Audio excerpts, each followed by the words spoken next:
Ja, dat heb je echt verdiend. Jij doet zoveel goeds voor zoveel mensen.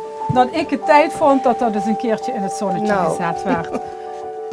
Alles wat je al die jaren doet, iedere keer als er iets met iemand is, dan spring jij in de bocht en dan regel je het. We zijn op school heel blij met je, maar ook heel veel andere mensen in Limburg zijn heel blij met jou. Dankjewel. Dus ik vond het tijd dat dat eens een keer gezegd mocht worden. Dankjewel zeg. Nou, heb ik iets bij. Dat is een Limburgs lintje is dat. Daar hebben we er maar een paar van die we deze week mogen uitreiken. En zeker een applausje waard. Zeker. En dan geef ik die aan jou en dan mag jij hem opspelden. En daarbij heeft u dat Limburgs lintje. Nou, wauw. Nog een keer een applaus.